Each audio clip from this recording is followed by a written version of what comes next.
Assalamualaikum warahmatullahi wabarakatuh. Sobat Mutiara Islami yang dirahmati Allah. Dalam hubungan suami istri, bersenggama adalah rutinitas yang biasa dilakukan oleh pasangan. Terkadang pasangan suami istri merasa belum puas ketika berhubungan intim, sehingga memutuskan untuk mengulanginya lagi. Pada saat ingin mengulangi senggama dengan istri, hendaklah berwudu terlebih dahulu, agar saat bersenggama, tubuh dalam keadaan lebih segar. Apabila seorang bersenggama dengan istrinya, dan ia hendak mengulangi, hendaklah ia berwudu terlebih dahulu, agar lebih segar pengulangannya. Hadis riwayat Muslim. Bagaimana dengan bermesraan sebelum bersetubuh? Tiada suatu perkara pun yang dianjurkan oleh Nabi Muhammad SAW, melainkan di dalamnya terkandung faedah dan manfaat. Dan tiada sesuatu pun yang dilarang oleh Nabi Muhammad SAW, melainkan di dalamnya terkandung bahaya dan mudarat. Nabi Muhammad SAW melarang melakukan persetubuhan sebelum bermesraan terlebih dahulu. Hal ini sebagai pemanasan. Apabila seseorang menggauli istrinya yang masih dalam keadaan belum siap, hal ini akan mengakibatkan iritasi. Kemudian akan menjadi infeksi. Apabila hal ini dilakukan berulang-ulang dan jelas akibatnya, akan membahayakan kedua belah pihak. Untuk itulah Rasulullah memerintahkan, kalau akan berhubungan, suami hendaklah lebih dahulu melakukan hal-hal yang dapat merangsang pasangannya, sehingga istri bisa lebih siap. Dalam keadaan siap semacam itu, istri akan mendapat kenikmatan dan kepuasan, sehingga hubungan seksual tidak dipandang sebagai penderitaan bagi istri, tapi justru sebagai suasana puncak kenikmatan. Oleh karena itu, para suami perlu sekali melakukan aktivitas pendahuluan agar dapat menimbulkan kehangatan dan kegairahan istrinya sebelum melakukan hubungan seksual.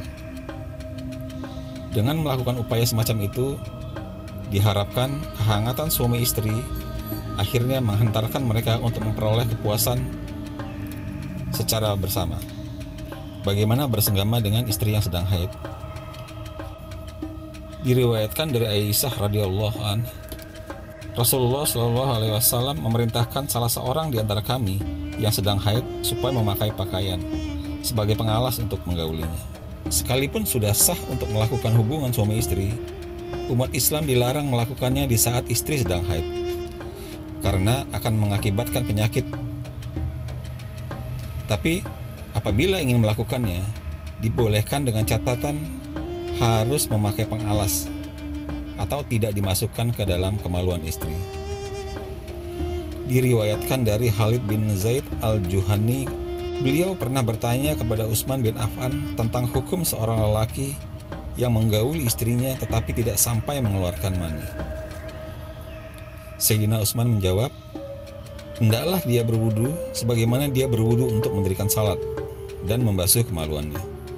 Sayyidina Utsman berkata lagi, aku pernah mendengar hal ini dari Rasulullah SAW. Hadis riwayat Ibnu Majah. Penjelasan dari hadis ini adalah, hubungan badan adalah rutinitas suami istri yang halal dan berpahala, selama dilakukan sesuai dengan ajaran Islam. Kalau persetubuhan dilakukan pada tempat yang benar, akan mengakibatkan ketenangan bagi suami istri. Dalam konteks hadis di atas, di mana suami istri melakukan hubungan badan tapi tidak sampai mengeluarkan air mani, maka dia tidak wajib mandi junub. Cukup baginya hanya berwudu. Agama Islam adalah agama yang mengatur kehidupan manusia dari segala aspeknya, sehingga masalah menggauli istri pun diatur dalam Islam dengan cara yang baik.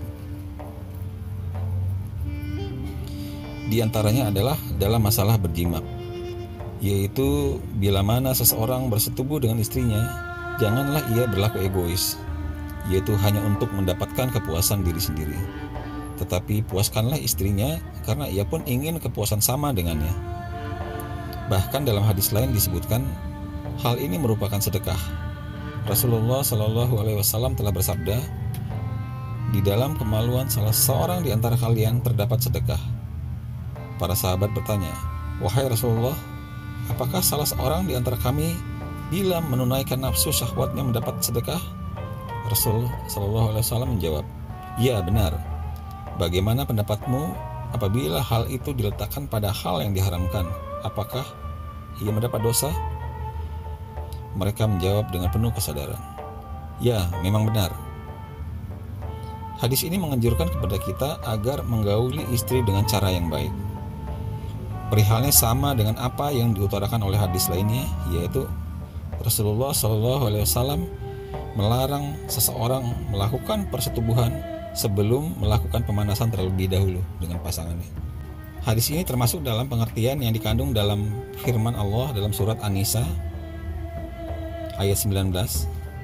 Hai orang-orang yang beriman, tidak halal bagi kamu mempusakai wanita dengan jalan paksa, dan janganlah kamu menyusahkan mereka, karena hendak mengambil kembali sebagian dari apa yang telah kamu berikan kepadanya, terkecuali bila mereka melakukan pekerjaan keji yang nyata. Dan bergaullah dengan mereka secara patut. Kemudian bila kamu tidak menyukai mereka, maka bersabarlah, karena mungkin kamu tidak menyukai sesuatu, padahal Allah menjadikan padanya kebaikan yang banyak. Surat An-Nisa ayat 19. Intinya hadis di atas menerangkan bahwa dalam berhubungan seksual suami istri tidak boleh meniru perilaku hewan.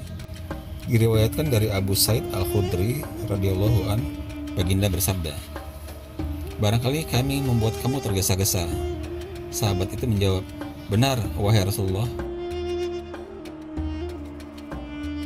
Baginda bersabda, apabila engkau tergesa-gesa atau karena kamu tidak mengeluarkan mani semasa menggauli istri, maka kamu tidak perlu mandi, kamu hanya perlu berwudu. Salah satu kebutuhan pokok manusia adalah bersenggama. Kebutuhan ini hanya bisa dipenuhi oleh orang-orang yang sudah menikah. Sedangkan orang yang belum menikah atau orang yang bukan berstatus suami istri, haram hukumnya. Assalamualaikum warahmatullahi wabarakatuh.